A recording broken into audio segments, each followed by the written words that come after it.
ఇంకోటి శివ పరిచయం అయ్యాడా. శివ ఎవరు? నేను ఆఫీస్లో చేస్తుండగా ఒక అబ్బాయి పరిచయం అయ్యాడు. ఓకే. ఆ అబ్బాయి పేరు శివ. ఆ అబ్బాయి ఇంకా ఏంటంటే అక్కడ నేను హాస్టల్లో ఉండే. ఆ ఆఫీస్ నుంచి వెళ్ళాలంటే నాకు హైదరాబాద్ తెలియదు అసలు. ర్యాపిడో బుక్ చేసుకోవడం కూడా నాకు రాదక్క, అస్సలు రాదు. బస్ స్టాండ్ ఎక్కడ వెళ్ళాలి, ఏ బస్ ఎక్కాలి ఏం తెలియదు. అప్పుడు నేను ఆఫీస్ ఫస్ట్ డే వెళ్ళినప్పుడు అందరూ నా లాంగ్వేజ్ చూసి ఆంధ్ర అమ్మాయి అని ఒక విధంగా చూశారు, నవ్వారు బాగా. ఆంధ్ర అమ్మాయి అంటే ఉంటుంది కదా అక్క, ఇక్కడ లాంగ్వేజ్ వేరు ఉంటుంది, మాది వేరు ఉంటుంది కదా. నేను అసలు మాట్లాడేదాన్ని కదా, సైలెంట్గానే ఉండేదాన్ని. నేను ఏ మాట మాట్లాడినా నవ్వేవారు, అందుకనే బాగా సైలెంట్గా ఉండేది. నాతో వాళ్ళు ఎవరు మాట్లాడుకున్నా శివ మాట్లాడేవాడు బాగా, ఇలా బాగా ఎక్కువ నవ్వించి మాట్లాడేవాడు. నేను డ్రాప్ చేస్తాలే నీ హాస్టల్ దగ్గర అని చెప్పేవాడు. హాస్టల్ దగ్గర దింపేవాడు రోజు. అయితే అందులో కొంచెం బాగా తెలిసింది అందరికీ. అక్కడ వాళ్ళు చెప్పారు, శివని నమ్మకు, ఇక్కడ అబ్బాయిలు అస్సలు, హైదరాబాద్ అబ్బాయిలు అస్సలు నమ్మకు అని చెప్పారు. కానీ ఎందుకో నాకు శివ మాటల్లో మా నాన్న మళ్ళీ ఇదవుతున్నట్టు బాగా అనిపించింది. బాగా సపోర్ట్ చేసి నాకు చెప్పేవాడు, ఇలా ఉంటుంది ఇక్కడ, ఇలా ఉంటుంది, నువ్వు ఎవరితో ఎలా ఉండాలో ఉండు అని బాగా చెప్పేవాడు.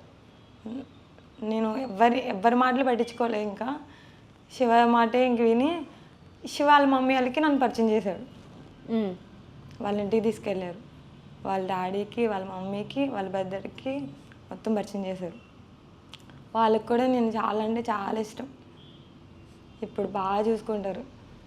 మా అత్తమ్మ అయితే ఇంకా మాకు అసలు అమ్మ లేనిది లేదా అనిపించదు అసలు. అలా చూసుకుంటుంది. కాళ్ళు నొప్పి వస్తుంటే కాళ్ళు నొక్కుతుంది, తినిపిస్తుంది, అసలు ఎలా అయినా చూసుకుంటుంది చాలా. అసలు ఈ రోజుల్లో అలాంటి అత్తమ్మ అసలు ఎవ్వరికి దొరకదు అసలుకి దొరకదు. చాలా అంటే చాలా బాగా చూసుకుంది. మా మామయ్య కూడా చాలా మా నాన్నకి లాగా, మీరు మంచిగా ఉంటారు, మీరు మంచిగా చేసుకోండి. మా మామయ్య కూడా మంచిగా సపోర్ట్ చేస్తారు. మా మమ్మీకి చెప్పాను, నేను ఇలా ఇష్టపడుతున్నా, నేను చేసుకుందాం అనుకుంటున్నా అని చెప్పేసి మేము ఎంగేజ్మెంట్ కూడా చేసుకున్నాం. 1 year అయింది చేసుకొని. ఎంగేజ్మెంట్ తీసాం. ఎందుకు? కొంచెం ప్రాబ్లం వచ్చి తీసేసాం. ఏం ప్రాబ్లం వచ్చింది? ఫైనాన్స్గా ప్రాబ్లం వచ్చింది అక్క సడన్గా. ఎంగేజ్మెంట్ కుదపెట్టుకున్నారా? అవును. వేరే ఒకరిని అడగడం ఎందుకు, మన ఇద్దరి చేతులతోనే ఉంది కదా, మనం ఏ పెడతాం అండి. తెచ్చుకుంటారా మళ్ళీ? అది తెచ్చుకుంటాం. అయ్యో తెచ్చుకున్నాకనే పెళ్లి చేసుకోండి. అవును,